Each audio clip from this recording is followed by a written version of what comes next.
Mga kapatid, magandang gabi po sa inyong lahat. Nitong nakaraang buwan, meron pong nag-message sa akin at nag-request na kung pwede daw pong i-feature ko or i-vlog itong mga minivans na nandiyan po sa Mindanao at sa Cebu. So ito po yung tinatawag na every wagon ng Suzuki. Hindi ko naman po pwedeng i-vlog kung wala tayong unit na pupunta rito or ipapakita sa inyo.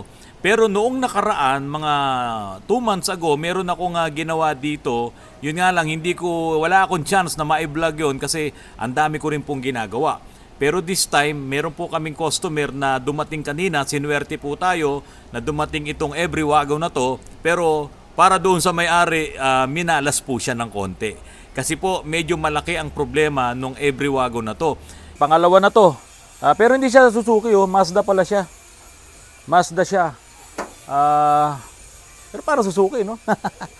Mazda pero engine Suzuki. Anyway, siyempre wala tayong matatanong muna dito. Tinest drive ko to mismo kanina. Yung accelerator, bangga na doon sa flooring.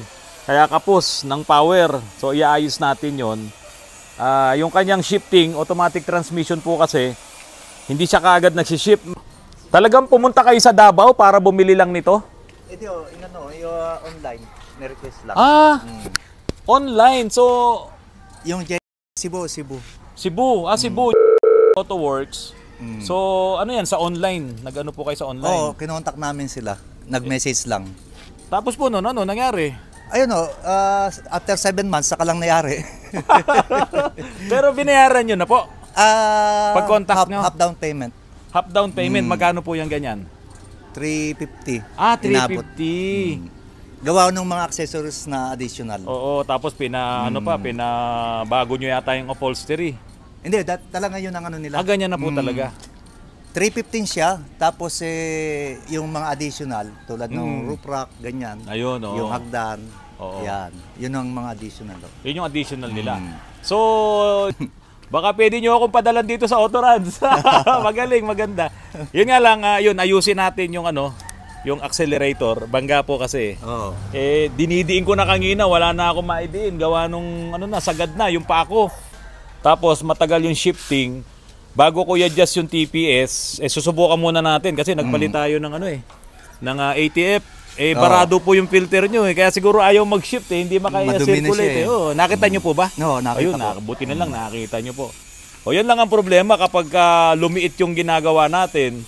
May laman pa naman yung lifter natin. Ayun nga. Gulat ako, Suzuki, ayun, nalilito ako Tingnan mo. Nililito talaga tayo Suzuki dito. Pero doon sa harap, Mazda. Ano ba totoo, kuya? Suzuki po talaga. Nalilito na talaga ako doon Ilan po ang seating capacity talaga nito? 5-seater ang nakalagay dyan 5. Pero may pinagawang box dyan na upuan. Dalawa. Pwede po ba natin? Buksan nyo nga po, kuya. Kaso wala yung upuan Wala yung upuan. Inalis namin Oo. Kasi may kinakarga Ayun. Meron siya dalawa rito pa. Meron po dyan, Kabilaan. Iba't ibang design din yung mamimili kayo. So meron pa po bang mas mahal dito? Meron siguro.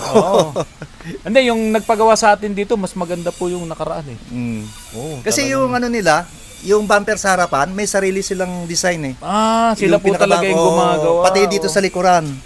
Sabi ko, yung stock lang, yung kung ano yung forma niya. Yung plaka nyo, MBF, no? Pagka alam ko, ano ba yan? Hindi naman Cebu Mindanao to Sambuanga nila. Mindanao yan. Mindanao ang M Kaya mabilis yung nila ron. Ang Cebu is G. Yan, saka Y. Ganun ba? Yun ang Cebu, Y. Meron kasi ako Mini Cooper dati, YDF. Galing din Cebu yun. Galing ng Cebu yun. At yun nga, nag-down payment siya ng kalahati. Yung pong nakabili, taga rito sa Rizal So, yung binila niya ay sa Cebu. So nag-prosper yung kanilang usapan, ginawa nung binila niya sa Cebu. Ang naging problema lang dito, syempre, hindi niya yan na test drive, hindi niya napili yung tamang unit para sa kanya. Kasi po kung ano na yung napag-usapan nyo na binili mo, na ipakita sa iyo yung unit, siguro pati yung papeles nun na ipakita sa iyo. So yun na yun. Paano kung hindi mo na test drive? May problema sa transmission, low power siya. At meron nga rin ako nakita sa mga pang-ilalim na problema niya. Ayun, sira ang shock absorber. Dumadami. Oh, ang shock absorber sira na. Ayun oh, tagas na oh, basang-basa yung shock absorber oh. Oh. Ito lang. Ito, ayusin natin to. Ha? Yun na yung nabili mo. So, second hand din naman siya dahil ito po ay galing na ng Japan. Mga surplus yan na dinadala dito sa Pilipinas. Ngayon, i-re-recondition nila yan. So, sana nga lang dapat po ay yung pagre-recondition, yung talagang the best. Hindi ko po sinasabing hindi maganda yung mga unit na yan. Gusto ko nga pong magkaroon yan. Kaya kung ako po ay bibili ng unit na ganyan na every wagon, maghahanap ako ng kakilala dyan sa Cebu. Kung pwede, ibili mo ko yung talagang maganda, yung okay. At kasi hindi naman ako pwedeng pumunta dyan para maghanap no, ng mga sasakyan na maganda. Pero siyempre dapat may kakilala kang talagang trusted mo na maghahanap ng unit para sa'yo. Kasi maganda naman po talaga. Believe po ako dito sa craftsmanship ng mga Pinoy, lalong-lalo na yung mga kababayan natin dyan sa Cebu. Ang ganda ng interiors. Pero, mga kapatid, alam nyo na, kapag mga ganyan na converted, siyempre yung mga dashboard yan, pinuputol yan, pati manibela, nililipat yan, yung pedal, yung accelerator, yung preno, lahat lipat po dito sa kabila. Siguro mga ganyang kalapad. Tapos kakapal. Pabubutasan mo. Butasan lang. Para hindi tayo magbabali. Lalagyan natin ng adjustment. Kasi kahit diin na Tapos makapal pa yung nyo. Makapal pa yung carpet. Sagad na. Nasahan nyo na, siyempre, hindi po 100% na okay yan. Meron at meron po kayong ipapagawa dyan. Ngayon, kung makakaswerte kayo nang wala kayong ipapagawa, nako, yun po talaga ay jackpot. Shoutout, Shoutout sa mga Temple Street dyan, yun lang. Shoutout sa mga tropa ko sa UAE. Aba, may tropa din pala ko. Sige nga, paandarin mo nga, start mo nga.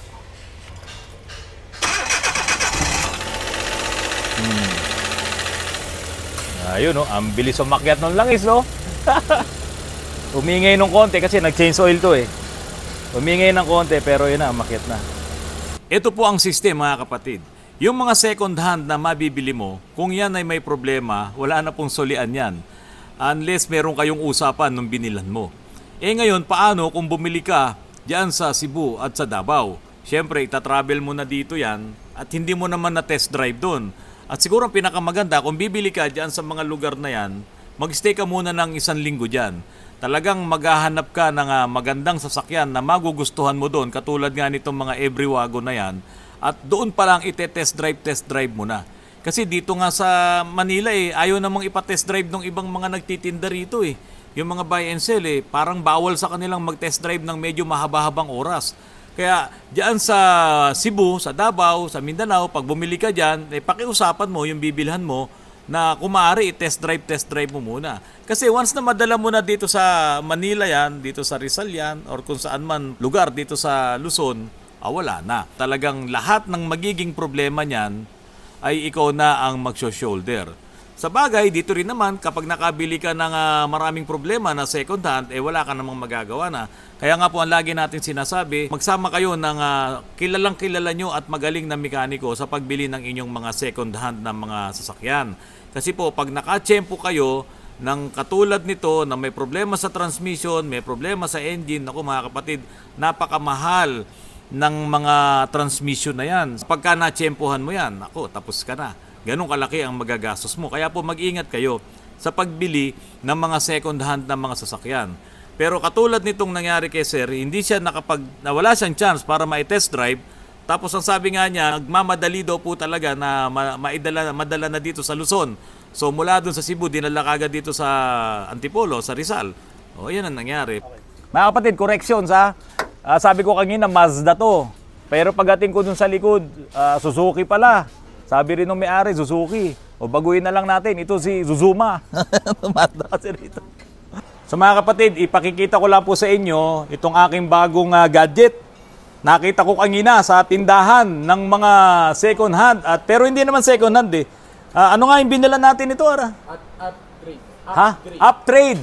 Sa Uptrade. Kay ka Reynan Aquino, nandun siya nagtatrabaho. Nakita ko to kanina. Sabi ko tamang-tama ito na kapag tayo nagsasali ng ATF, lalo na doon sa mga ron yung walang dipstick, no?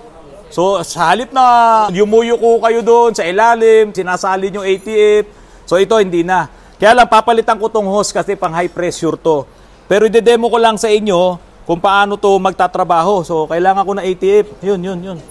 Tignan natin kung okay ba tong nakita kong ano na to, gamit na to. Murang-mura to mga kapatid. Sige, salin mo na lahat.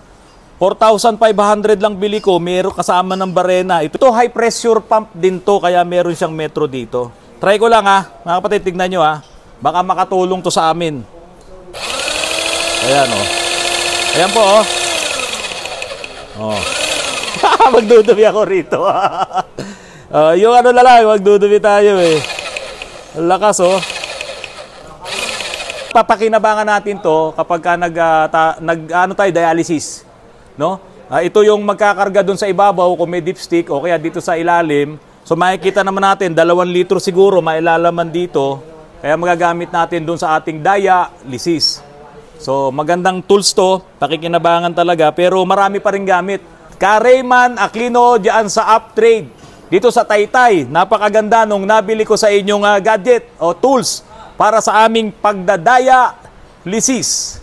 Tignan nyo po itong ginawa namin kanina na L300. Ito po ay nahuli ng ASBU dahil sa sobrang usok ng kanyang tambucho. Modelo Euro 4, pero bakit sumablay pagdating sa ASBU? Kasi naman po, ito po, panoorin nyo. Mga kapatid, reminders lang po Itong L300 na to, bagong-bago to. Yan, tignan nyo plaka Takpan ko na yung plate namin, yung numero. So bagong-bago po yan. Akalain nyo po ba na ito ay nahuli ng ASBU? Ito ay Euro 4 na modelo, 4N14 ang makina nito. Mga kapatid, dahil sa hindi po napalitan yung air cleaner, sobrang barado na, kaya po ito umuusok.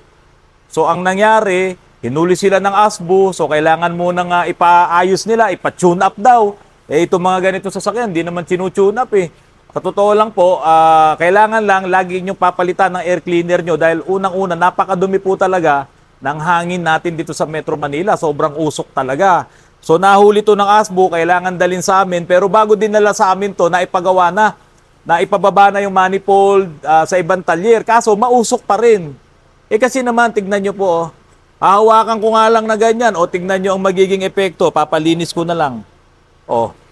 Ganyan po kadumi yung kanyang air cleaner. Nang dahil sa maduming air cleaner, ang laki ng ginastos nila sa penalties na babayaran dahil sa pagkakahuli sa ASBU at nagpalinis na rin sila ng manifold. Hindi pa naman ganun karami kasi 50 plus lang daw tinakbo nito.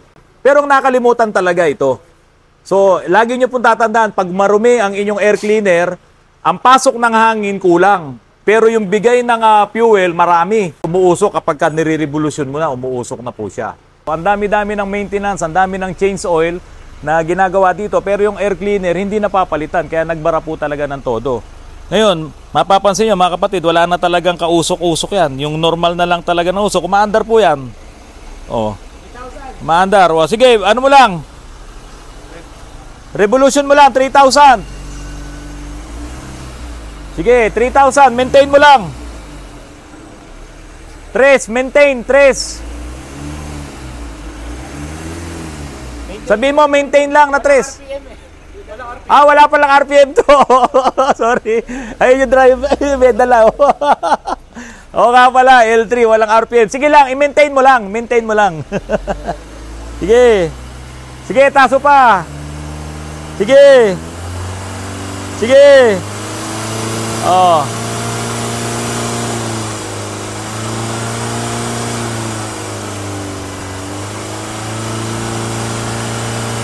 Okay.